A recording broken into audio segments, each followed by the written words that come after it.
Então, temos a figura do shochet, né? Shochet é que é a pessoa que tem que conhecer das leis de Shechitá, que é as leis que a gente vai falar aqui a seguir. Quem pode ser shochet? Né? Então, a Halachá diz que homens, mulheres e também escravos podem ser shochet. Né? Mulheres não se acostumaram a fazer shechitá, por questões de sensibilidade, né? Então as mulheres não tiveram o costume de fazer shechitá. Mas se existe uma mulher que ela é apta, que ela saiba as leis de shechitá, ela pode fazer shechitá. Sem nenhum problema. Né? Uma criança, ela não pode fazer shechitá, mas se a criança ela sabe as leis de shechitá e ela tem a mão boa para shechitá, né, que ela não treme a mão ela vai firme no corte. Se há a supervisão de alguém no ato, que está aí supervisionando tudo isso, e a criança fez a shritá, se a shritá sai bem e a faca ao final sai intacta, ou seja, ela não sai danificada, então assim, a criança também estaria permitida. Né? Shechitá de um não-judeu está proibida, independente se esse não-judeu ele é idólatra ou não idólatra, né? Eu já escutei muita gente dizer não, que a shechitá feita por um árabe é kasher. Isso não é verdade. Shechitá de árabe não é kasher, né? Então, nenhuma carne que ela tenha sido abatida por um não-judeu não é kasher nunca, mesmo que ele saiba as leis. Que ele saiba fazer não é válido. Ô, Caleb, então assim, mas aí você não falou de escravo. O escravo, então, ele era judeu também? Convertido, todo escravo tipo? É judeu. Todo escravo Entendi, é judeu. Beleza. Existem duas categorias de escravo. Né? Existe o escravo judeu, né? Que é quem? Que é aquele que é judeu, mas ele tem uma dívida com alguém, ele não tem dinheiro para pagar essa dívida, então ele vai pagar por forma de trabalho. Então ele se serve como, ele vai ser o servo dessa pessoa, né? Ele não é considerado um escravo que não tem a liberdade, ele vai servir essa pessoa até pagar a sua dívida. Vai servir por tanto tempo até pagar a dívida. E existe o que se chama na Halachá Eved Kanani. O Eved Kanani é o escravo cananeu. Quem é o escravo cananeu? É o goi que veio para ser escravo. Ele tem que ser circuncidado também. Ele tem que aceitar a Torá e as leis da Torá. Certo? Qual é a diferença entre um escravo cananeu e um escravo hebreu? É que no 50º ano, quando se libertam os escravos, só são libertos os escravos hebreus, não os escravos cananeus. Eles seguem sendo escravos. Eles só são libertos quando o patrão deseja libertá-lo, né? Ou quando ele compra a sua liberdade, ele pode trabalhar e comprar a sua liberdade. E jogar lá de cima. Não, jogar lá de cima ele morre. Né? Ele tem uma liberdade física, né? Liberdade espiritual, mas a física fica. Ô, Zenaide, desligue seus... Bom, então, essa liberdade ele pode adquiri-la, né? Avisa a Zenaide que o microfone dela está ligado. Não, eu já desliguei. Já desliguei.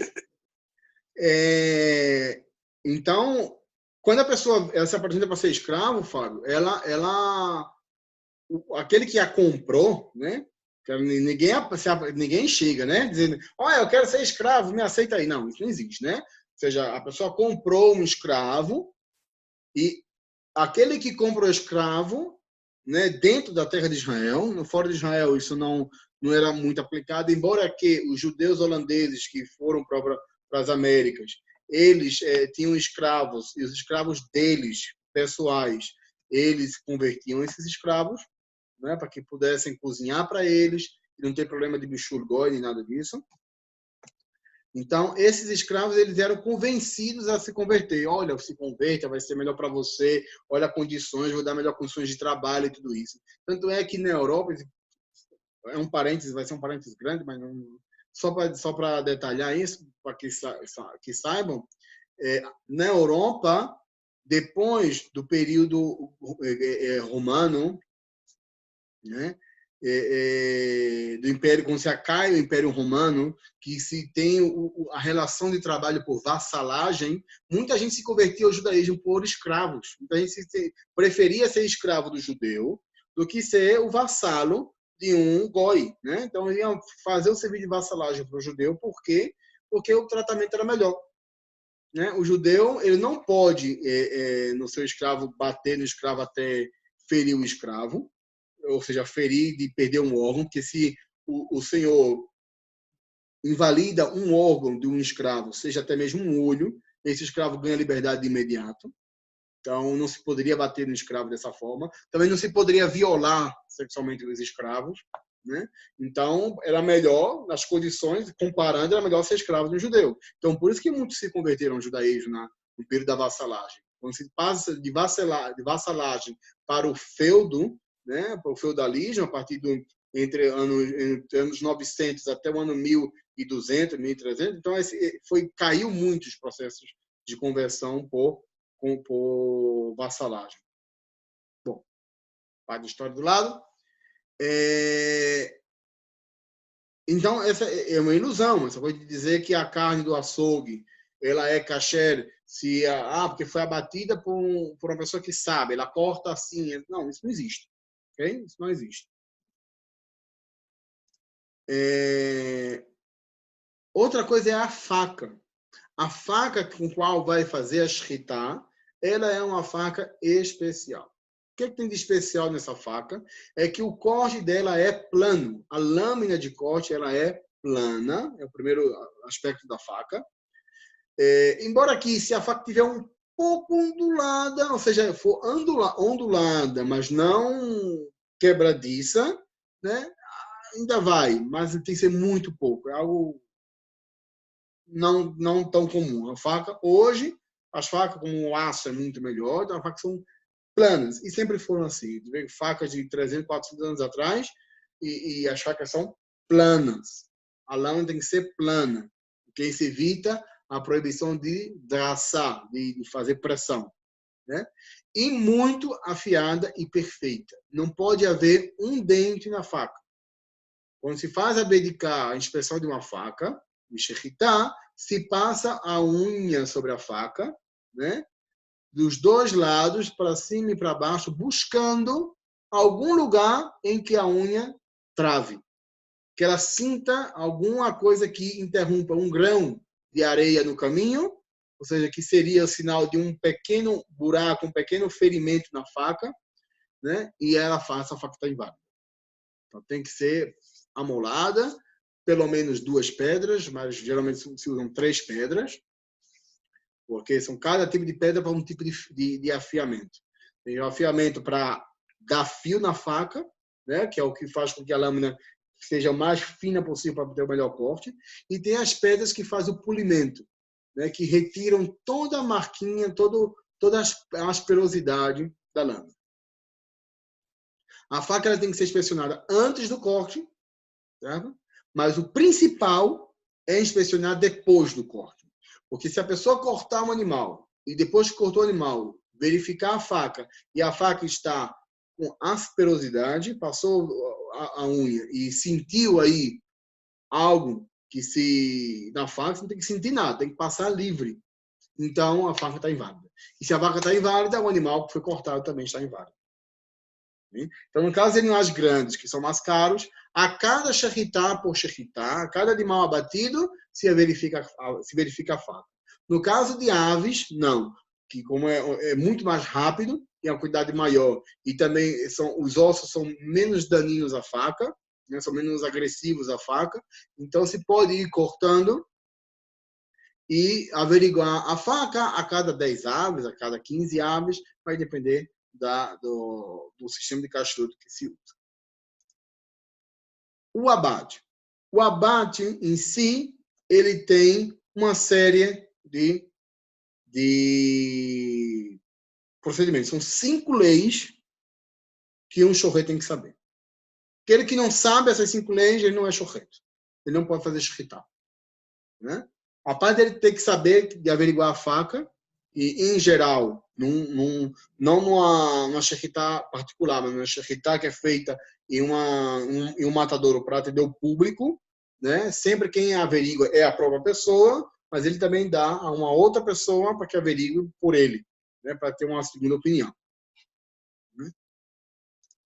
Quais são as 5 leis do shechitá? A primeira se chama shehiyah. Mas é shehiyah, interrupção no corte. Se a pessoa vai cortar, ela não pode interromper. O corte tem que ser rolar ou roubar. Rolar ou roubar. Você tem que ir e voltar. Se nesse ir e voltar, a pessoa, em algum momento, parou e começou. Um geminiano, né? O geminiano vai fazer shechitá, então ele vai cortar e de repente, uau, se lembrou daquela história de 30 anos atrás. A vaca já está inválida. Certo? A vaca é considerada nevelar, porque interrompeu o corte. Então, depois, no momento que começa, tem que ter um punho firme ao fim, do começo ao fim, cortar até encontrar os 2 simanim, os 2 sinais, e terminou. Não pode haver interrupções. Ok?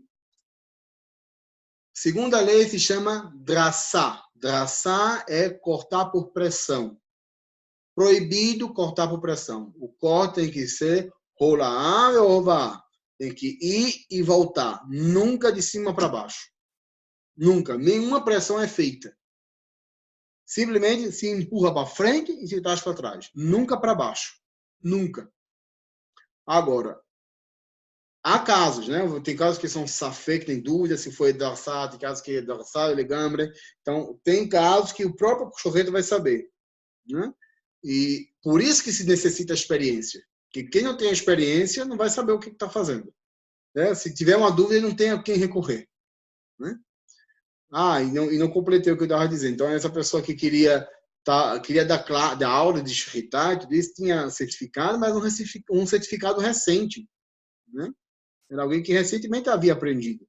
Então, como é que a pessoa que aprendeu recentemente já quer ensinar? Ela primeiro tem que aprender. Né? Tem que ter a experiência de estar cortando. Né, antes de querer vir a ensinar os demais. Então, o que eu aconselhei, eu disse, olha, no que se refere a ela fazer a shechitá, até entendo, ela está habilitada, mas ela ensinar, para que a pessoa possa ensinar, ela tem que conhecer detalhes de que só a experiência traz. Né?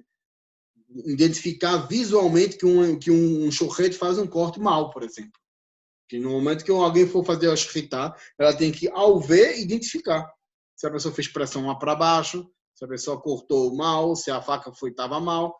Tem que ter isso é só a experiência atrás. Não é livro. Livro não traz isso. Né? Outra halachá é a halidá. O que é a halidá? É a inversão do corte. Né? Que é quando a pessoa, em vez de cortar de cima para baixo, né? Então, o que ela faz? Ela mete a faca. Isso é uma situação que não acontece, ok? Mas está proibido. Ela mete a faca entre os sinais, ou seja, entre o esôfago e a traqueia, e ela faz uma das duas coisas. Ou ela corta primeiro o esôfago e depois corta a traqueia, mesmo que ela corte primeiro o esôfago e depois tire a faca e passe a cortar a traqueia, também está proibido. Por quê? Porque ela tem que cortar na ordem. Né? Tem que ser de cima para baixo os 2 sinais. Né? Ou seja, o que ela fez? Ela inverteu. Ela primeiro fez o segundo sinal, depois o primeiro sinal. Está proibido. Também, se ela mete a faca entre os 2 sinais e de baixo para cima corta a traqueia e depois vai e corta o esôfago, também está proibido. Porque ela cortou a traqueia de uma forma inversa. Então, toda a inversão do corte, ele é proibido. Certo? Outra é gramar. Mas é gramar. Gramar é um desvio do corte, quando a pessoa corta no lugar equivocado. Né? Quando a pessoa vai cortar, o chorreto vai imolar um animal, ele, se for uma ave, ele despena o pescoço da ave para encontrar o lugar que tem que fazer o corte. E se for um animal grande, o que ele faz? Ele lava, né? A região do pelo tem que se lavar por dois motivos. Um, para encontrar o lugar correto, né? E outro motivo é para retirar qualquer pedra e qualquer coisa que possa danificar na faca no ato do corte. Né? Então, se lava bem, se separa a pele, se bota a pele para um lado e para o outro, assim, para que você veja a pele aí, perdão, a pele não, o pelo. Se separa o pelo para um lado e para o outro, se penteia, né, o pescoço, para que você possa ver a pele. Quando você vê a pele aí, você vê o lugar do corte, aí você pode cortar. Certo? Qualquer coisa que for feito, a gramar é o corte que ele é feito muito mais próximo da cabeça. Certo? Esse sim pode acontecer. Realidade, isso não acontece, que ninguém faz esse tipo de corte. E o terceiro é ikuru. Ikuru é quando se deslacera um dos sinais. E como é que se deslacera um dos sinais? É quando a faca está danificada. A faca ela tem que cortar, ela não tem que serrar. Né? Então, quando a faca ela tem um mais mínimo dente nela, né? Ou seja, que no seu caminho da lâmina você tem uma depressão, menor que seja, ou uma elevação, mas menor que seja, então ela não vai cortar os sinais, né, da traqueia e o esôfago, ela vai sim deslacerar. Esse fala, não, dilacerar. Ou seja, ela vai como uma serra que corta ou serra, né, esse órgão. E como é que a gente sabe que aconteceu um ecuo? Quando depois do corte se faz a inspeção da faca e se certifica que a faca está inválida. Que ela tem um dente aí, um desvio na faca que invalide o corte. Então, essas 5 leis, né? Shehiyah, Drassah, Halidah, Gramar e Ecuo, uma pessoa que faz Shkhat tem que saber. Os detalhes de todas elas tem que saber. Ok? Seguindo com o abate, temos 2 situações em que os animais, ainda que puros, depois de abatidos, eles não servem para o consumo. Eles passam a ser não kasher. Primeiro é nevelar. O que é nevelar? Nevelar é todo animal que não teve êxito no seu abate. Ou melhor, não é um animal que vai ter êxito, né? Ou seja, que seu abate não foi exitoso, né? Que não foi com sucesso, né? Então, o que acontece? Se a shritá não ocorre segundo as 5 halachot que a gente falou agora, né? Então, se ela passa por problema de shehiyah, drassah, halidá, iku e qual é a outra? Foi? E gramá. Então, essa shritá, ela está inválida. Passou por um desses 5 problemas, o animal é nevelar. Nevelar é sempre o animal que a sua shritá não foi conforme a halachá. Então, o que acontece com as vacas, as carnes que vêm do supermercado, sem kashrut, essas carnes são todas nevelot. E é proibido comer nevelot. Ok? A segunda situação é trefá. Mas o que é uma carne taref? Carne taref é de todo animal que, por motivo de saúde, não pode ser consumido. Né? E, nesse caso, tem 2 situações. Ou o animal ele já tinha problema antes, ou não que tinha problema antes, ou seja, foi identificado o problema antes da shritá, ou identificado o problema depois da shritá. Certo? Então, o animal antes da shritá, que, por exemplo, ao fazer, que a gente falou na semana passada, né? Ao ordenhar um animal, sai sangue da teta do animal, sai sangue junto com o leite, né? Esse leite que sai o sangue pode ser um leite taref, né? Se esse sangue sai do animal, ocorre por um problema de saúde do animal. Se é por um problema do manuseio das máquinas, não passa nada. Né? Se o sangue é anulado em 60, né? Mas se é porque o animal em si ele está mal, né? Então vai ter que fazer uma análise do animal. Né? Mas se o animal já foi abatido, né? E se depois de abatido, o que passa com um animal depois de abatido? Se avalia a sua condição de saúde. E a primeira coisa que se avalia é o pulmão. que é muito comum que animais enfermos eles sofrem nos seus pulmões e não tanto nos seus órgãos. Então, um animal que tem o seu pulmão perfurado, o seu pulmão deformado, né, e que se por causa dessa deformidade, esse animal não vai aguentar viver mais do que 12 meses, então esse animal é tarefa. Ainda que a shritá tenha sido perfeita, mas depois que cortou o animal, verificou o pulmão, ou verificou o fígado, né? Ou verificou o baço, e viu que esse animal está enfermo e vai morrer num prazo de 12 meses, ou iria morrer, já está morto, né? Iria morrer num prazo de 12 meses, então esse animal não é válido para cachorro, certo?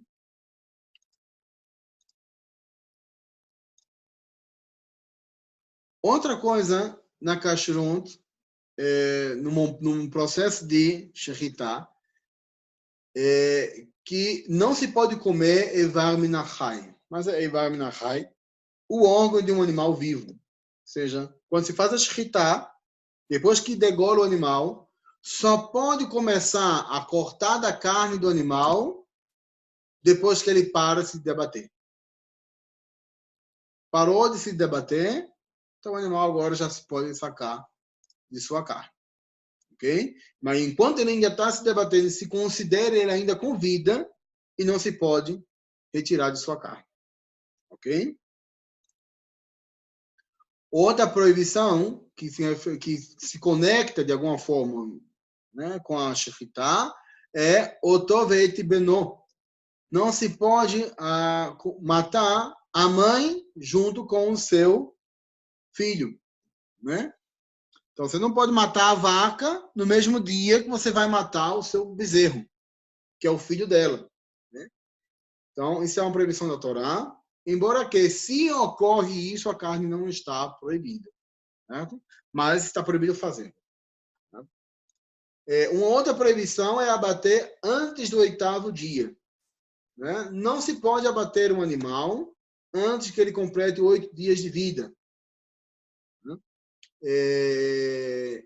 Contudo, no que se refere a aves, uma ave que nasce, ela pode ser já de imediato comida, não tem que esperar nada. Mas uma ave que ainda, mesmo que formada, mesmo que ela já tenha todos os seus órgãos, e ainda que ela já tenha penas nas suas asas, que é o primeiro lugar que nasce as penas das aves, nas asas e no rabo, essa ave, estando dentro do ovo, não se pode abrir o ovo e comer a ave.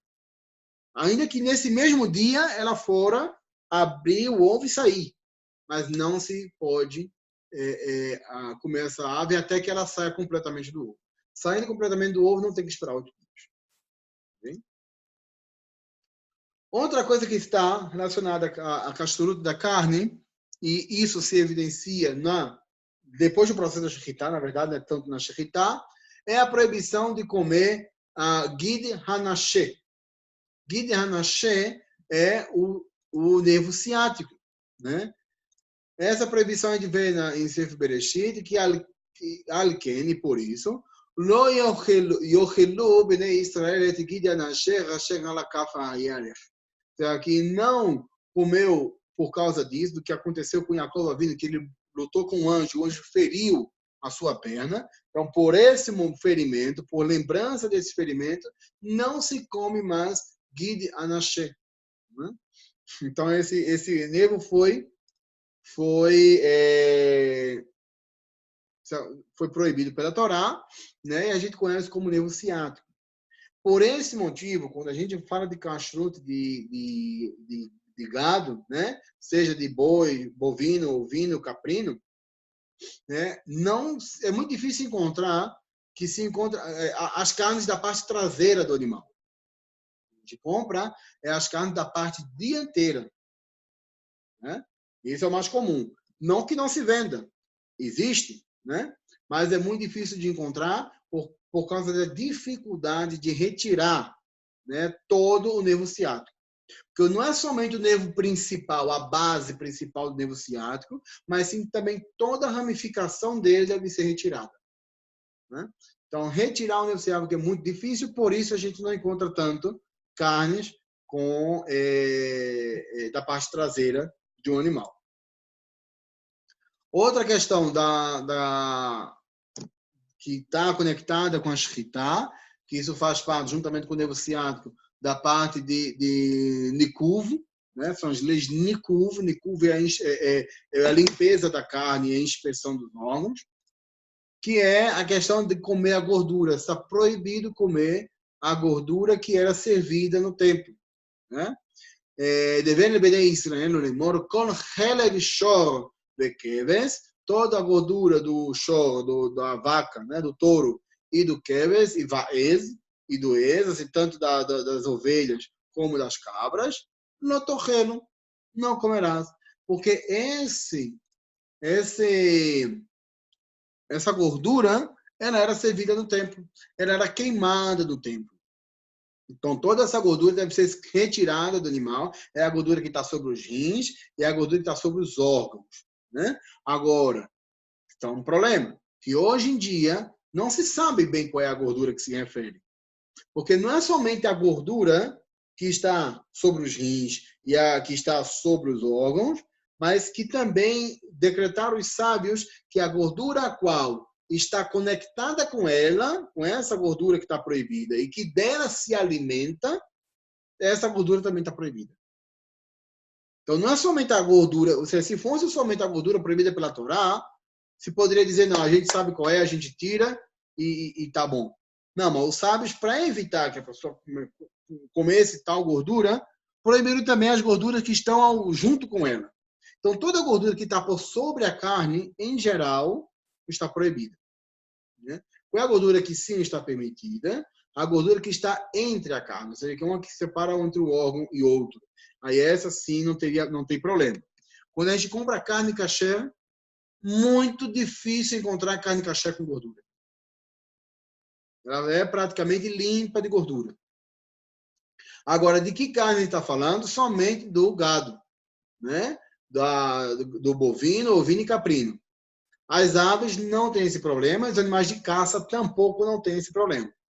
Então, se a pessoa tem um cervo, uma gazela, né, um etílope, e vai fazer abate desse animal você pode comer a gordura sem nenhum problema.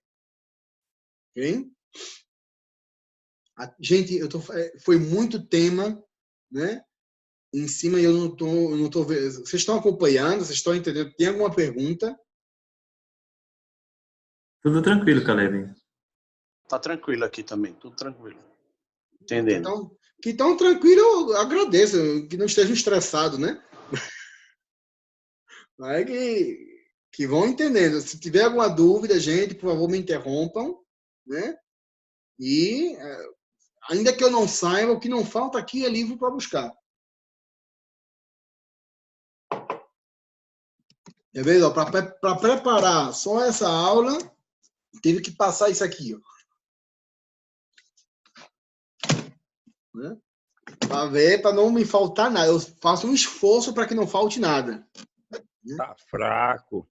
Tá pouco, né? Não, mas ainda tem mais um aqui, ó. Tem mais esse. Bom. Então, a gordura também tem esse problema, né? Então, a gordura não é consumida. E pelo fato da dúvida de qual a gordura, qual animal tem a sua gordura permitida ou não, então qual animal não, desculpa, qual a gordura está permitida ou não dentro desses animais, da vaca, dos caprinos e ovinos, então se evitou definitivamente as gorduras. Há alguns rabinos que sim identificam algumas gorduras que são permitidas, né? Mas em geral a gordura ela é apartada do animal. Separada, e o que se faz com essa gordura? Se joga junto com as nevelotes e se dá fim com ela. Né? Porque a gordura está proibido comer, mas não está proibido ter proveito dela. Então, se você pode, dessa gordura, se hoje fizesse velas de gordura, você poderia usar essa gordura para fazer uma vela, por exemplo. Né? Então, o que se faz com essa gordura? Ou passa junto com a carne tarefa e vende para o goi, ou proveito pode ter. Né? Faz sabão, não sei. Qualquer coisa. Só não pode comer. A Torá também, agora, já finalizando a questão da Shritá, A Torá, ela vem também nos proibir o consumo do sangue, né? E o sangue, ele está proibido por alguns aspectos. O primeiro é por questões de que o sangue, na verdade, ele tem três situações em que a halakha abrange o sangue na Torá. Isso que eu queria dizer. A primeira situação que a Torá abrange, não seja, não a primeira na ordem, mas a primeira que a gente vai falar aqui, por alto, é que o sangue ele era usado no templo. O sangue ele era uma ferramenta de serviço no templo. Era uma ferramenta de serviço de Hashem no templo. Então, quando se sacrificava um animal, o sangue, qual sangue? Todo o sangue do animal? Não. O sangue que se despeja depois de imolar o animal, no ato de imolar o animal, se botava esse sangue numa queará, como se diz, numa bacia de cobre, e esse sangue era aspergido no altar, né? Tanto no misber de fora, onde fazia o sacrifício, também no misber do sacrifício de incenso, como também, no caso de Yom Kippur, também era aspergido frente ao propiciatório, né? A arca. Então, o sangue ele tinha uma função no templo. Né? Uma outra mitzvah que traz a Torá sobre o sangue é a proibição de comer sangue. A pessoa não pode se alimentar do sangue de um animal. Por quê? Explica a Torá, porque o sangue é a vida do animal. Então, ele não pode se alimentar de vida. Né? Uma outra proibição, outra halakha referente ao sangue é que depois de uma shritá, se deve enterrar o sangue. Né? O sangue não pode estar escorrendo por qualquer lugar, tem que ser enterrado o sangue. Mas são esses três mandamentos sobre o sangue.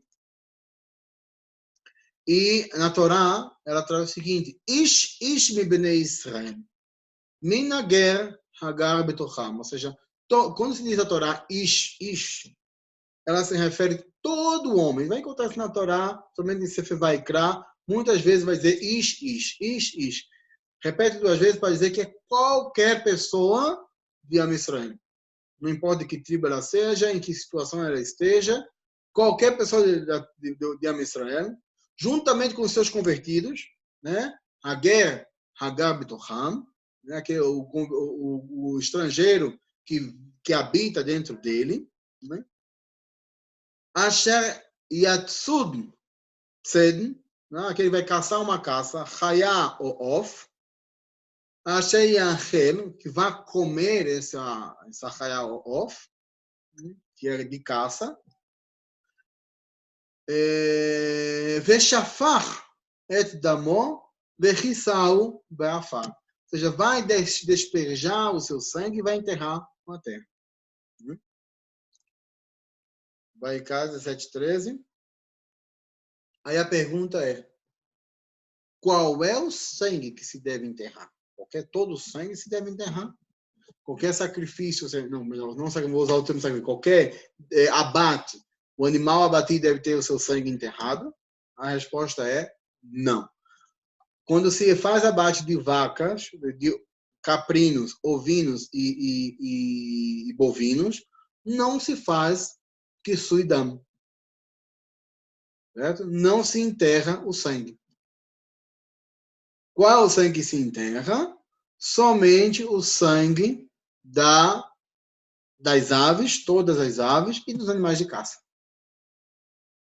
Então, se a pessoa for imolar um cervo, né? Então ela vai fazer que suidam com brachá. Baruch atah Hashem Elokeinu melech haolam asher kideshanu b'zotav v'tzivanu al kisui dam ba'afar. Então vai fazer a brachá e vai enterrar o sangue. Também se for uma ave. Qualquer ave matou uma galinha, matou um pavão, matou um galo, né? Matou um pato, vai fazer a brachá e vai enterrar o sangue.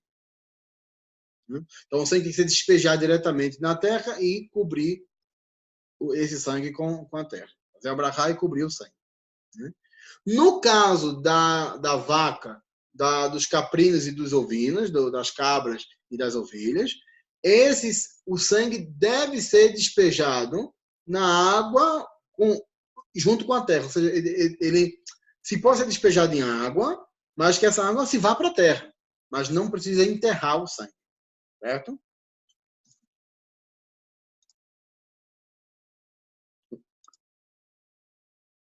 No que se refere à proibição de comer o sangue, diz a Torá, depois que ela diz que a pessoa deve fazer a shritá, né, bezavarta ve'achalta, né, que a pessoa deve primeiro fazer a zebach, que é o imolar o animal, kasher tziviticha, que a gente viu no começo, tem que imolar o animal conforme a halachá, ve'achalta, muito bem. Mas segue o passuco, mas 2 passucos adiante diz o seguinte, rak, né? Apenas que Hazak levilti, né? Fortalece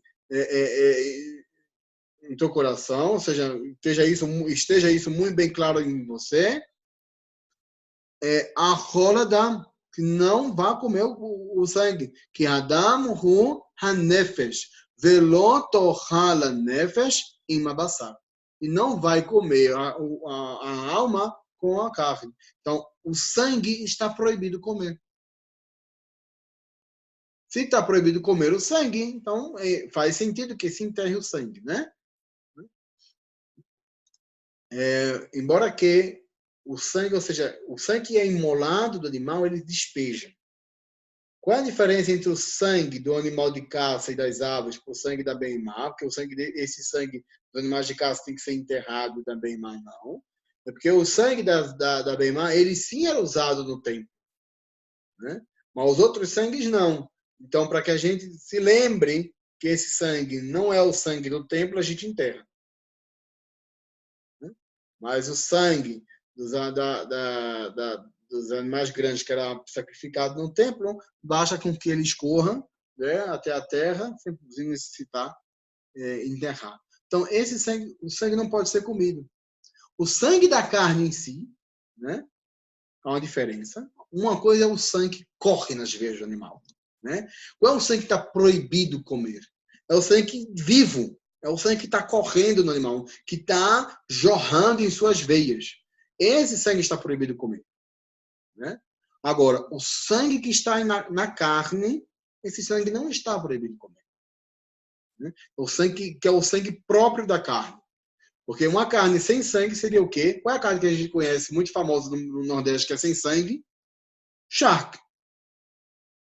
Né? Charque não tem sangue. O sangue está todo retirado. O sal absorveu todo o sangue. Né? O sangue foi anulado no sal. A carne do sol já é diferente. A carne do sol já é um problema. Porque o sangue ele não foi retirado, ele está aí, mas está absorvido.